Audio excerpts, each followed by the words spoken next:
Alright guys, so here we are, basic acceleration again. Remember the basic acceleration equation is just change in speed or change in velocity. Final velocity, let me undo that, hold on. Where's my eraser tool? There we go. Nope, that's not it. There we go. I gotta stay consistent, you know what I mean? So final velocity is nothing more than the just a v, right? And original velocity or starting velocity is v0. So I could call it vf and vi or v1 and v2. There's a million ways to do this. We're just going to say final speed minus original speed divided by t. And that's your basic acceleration equation. We did cover this one as well, this equation right here. But remember, only use this one for something that's not speeding up, not slowing down. So no acceleration, right? Okay, that's not this one, because this one says can accelerate, and it gives you the acceleration and whatnot. By the way, I'm putting, I didn't know how to do this in the software. This is kind of a really cheap, free software. 12 meters per second squared, I put the little, what's called a caret. This little up arrow means, s to the second power. So that's the only way I could figure out how to do that. If the race car accelerates from rest for 5 seconds, what is the final speed of the car? So let's start writing stuff we know down. We definitely know the acceleration. It says it can accelerate at that rate. And it doesn't even have to tell you that this is an acceleration. I know that from the unit. Meters per second squared is an acceleration. So you can just look at that for just that alone would tell you that. So we'll put that down, 12 meters per second squared. And if the race car accelerates from rest, it accelerates from rest. Okay, so that means it's going to start at 0 meters per second. It's going to be resting when it starts for 5 seconds. So it's going to accelerate for 5 seconds. Okay.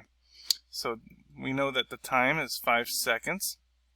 That's an S, not another 5 there. Here, let me put that 5 seconds. There we go. And what is the final speed of the car? So final speed of the car. So we're looking for just v. That's the final, right? The final velocity, final speed. So that's what we're looking for, question mark. So let's plug the next step. You guys remember? So the first step, we write it all down. Next step, we choose an equation. Step 2, which one? We look for an equation that has these variables in it. There it is.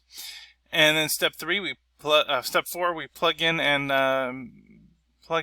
calculate. All right. So A, do we know it? Yes, it's 12.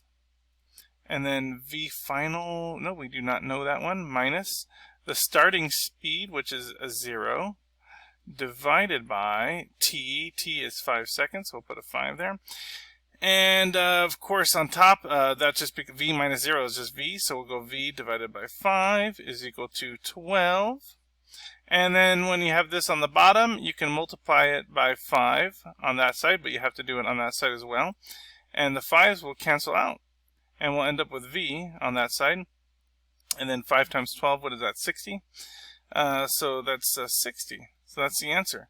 60. We could also say v is equal to 60 that way. And you should write units. Although in the quiz software on Moodle, when you take your quizzes and you're doing your sample practice problems, you don't write the unit, right? So I think I already explained that in the tutorial. So meters per second, you don't have to write this when you're typing in your answers on the computer and it grades it. It just cares if you get that number correct. If I have you do something by hand, I expect that you put a unit in there, okay? So here's your final speed. That's it. Simple as that.